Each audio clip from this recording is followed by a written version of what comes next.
A juror has doubts, as you just heard from Randy. More than half a dozen experts say the arson evidence Willingham was convicted on was not accurate. Still, there are a lot of people who believe he was guilty and justice was served when he was executed. Joining me now is David Martin, who was Willingham's defense attorney at trial. He says Willingham was a man without a conscience. Also with us, Steve Mills, an investigative reporter for the Chicago Tribune, who's been following this case since 2004, has focused a lot of attention on it when a lot of other folks hadn't. David, you always believed that your client was guilty. Now over half dozen experts have come forward to say that there's no way the fire was arson. You still say he was guilty. Why? Anderson, excuse my informal attire. We've been out checking cows, but it is nice to be with you. And tell me your question again. Well, you know, about a half dozen fire experts around the country have looked at this case now and say that, you know, the evidence that was used, the arson evidence that was used, simply is not accurate. That at the time people thought it was accurate, but there was already growing evidence that you know, arson investigations, they've evolved, they've learned a lot, and what they knew then wasn't the case, or it wasn't accurate. No, that's not what I gleaned from these reports here, Anderson. I've got Craig Byler's report here that I've read thoroughly and dog-eared several pages, and this is one of the least objective. I'll give you an example. Okay. Well, look here, page 49. I mean, Manuel Vasquez is one of the most competent experts I ever cross-examined. He was a straight shooter and an honest guy. Look what Byler says. This is supposed to be a scientific report. I've been a trial lawyer 25 years, and for the last 20 doing nothing but complex business litigation. I have hired hundreds of experts. If a guy told me this, look, returning to his mysticism, he states, referring to Mr. Vasquez, this is absurd. I wouldn't hire a guy like this. Here, look, here's another page. Remarkably, he gleans human intent from the physical evidence. Of course, in a criminal investigation, an arson investigation, you glean intent from the physical evidence. Well, let me interrupt you there, because what a lot of people are saying is that the way evidence was interpreted back then.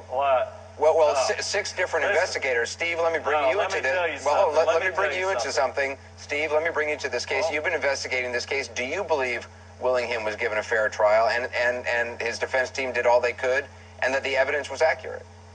Well, I think the key issue here is the forensic evidence. And what we found when we investigated this in 2004 was that scientific advances in fire investigation had shown that the indicators that they used back then no longer were valid, that they knew better shortly after the fire, in fact.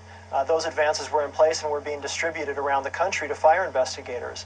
They used old wives' tales and folklore rather than the real science that was at hand at the time. David, what about that? I mean, that is absurd. You say you couldn't find... Let me tell you something. You say you couldn't find an expert to refute the testimony of the expert used by the prosecution, right? Let me tell you what we did. Rob Dunn and I, who tried this case with me, we went and bought carpet. We went and bought lighter fluid. We poured the lighter fluid on the carpet. We set it on fire. And when it finished burning, it looked just exactly like the carpet did in Todd Willingham's house. But, I mean, you were his defense attorney. Did you go out seeking people who believed him? Did you go out seeking experts who would argue or disagree with the prosecution? No. Here's a gross misconception about criminal defense trial lawyers.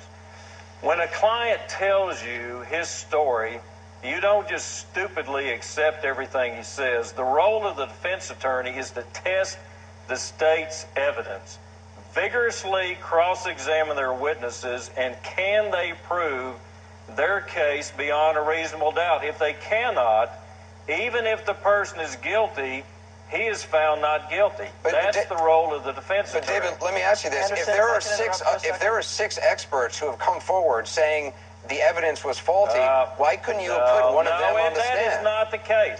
That is not what has happened at all. I've read this report. I've looked at all the evidence. Not one single person that you cite has ever said this is what caused the fire. I was in the house. I talked to the cops. I talked to the firemen who were there very first on the scene.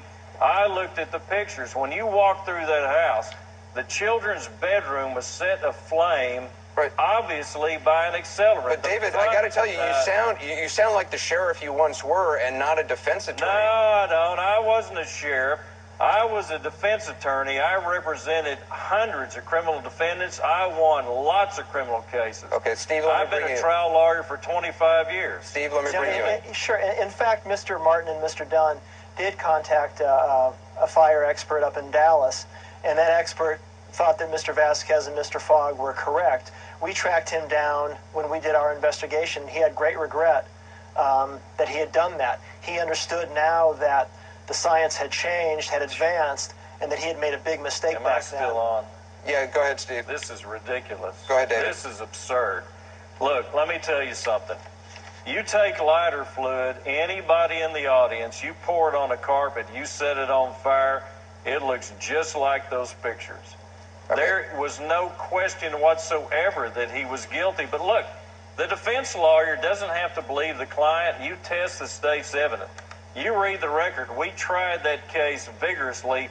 Was it 9 appellate courts that looked at it?